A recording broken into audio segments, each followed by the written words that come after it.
Then there's TMAO, trimethylamine oxide. What's that? Well, the food we eat determines the microbes that live in our gut. And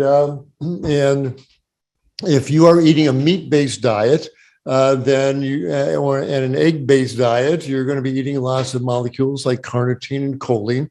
That summons up microbes that eat carnitine and choline, like Peptostreptococci and Clostridia, and they turn that carnitine and choline into trimethylamine. And your liver then oxidizes that to trimethylamine oxide. This is a nasty molecule, drives cholesterol into the artery walls and prevents HDL from taking the cholesterol back to the liver. The folks who eat a meat-based diet, like the paleo folks, generate lots of TMAO in their blood, and we see that high TMAO levels lead to a higher death rate and of adverse cardiac events. Cooking animal muscle inevitably produce cancer-causing amines that rub on the stomach wall. You get gastric cancers, rubs on the colon wall, they get colon cancers. When you eat meat, a surge of amino acids washes up through the liver. Well, the liver responds by putting out a very powerful growth-promoting hormone called insulin-like growth factor 1. This sets off growth in tissues all over the body. Great if you're a growing 9-year-old boy, not so great if you're a woman with early breast cancer or a guy with a big prostate with a couple of malignant cells. The last thing you want is a high level of IGF-1 in your bloodstream, and that's what a meat-based diet keeps flowing through your tissues. Heme iron makes red meat red. Unfortunately, the body can't keep it out. Even if your tissues are full of iron, heme iron barges in and creates iron overload, and that opens the door to strokes and cancers.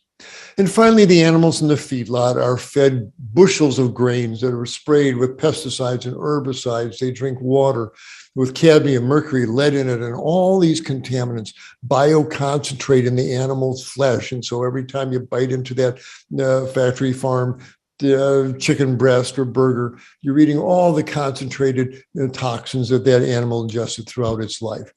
So this is the reality. This is the entire tier of disrupting molecules that the folks eating a meat-based omnivore diet floods through their tissues meal after meal, month after month, year after year. And that gives me great concern for the folks who really do eat this paleo diet.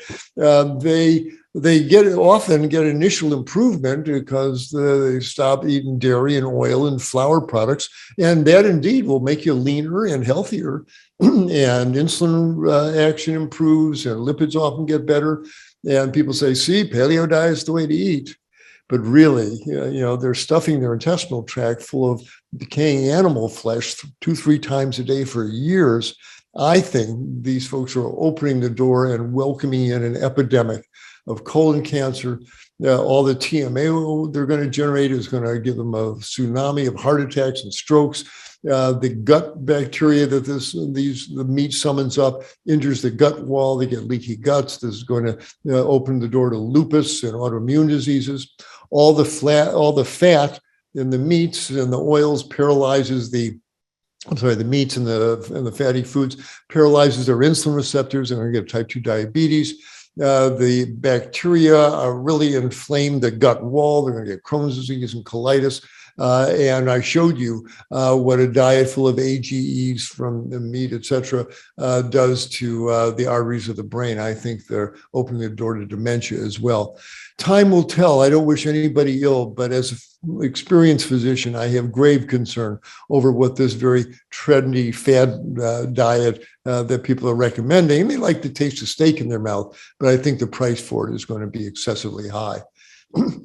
So what I'm saying is that if you're eating the standard Western diet, meat, dairy, oil, sugars, etc., every meal you're flooding your tissues with this panoply of molecules that cause mischief. I call it the postprandial red tide.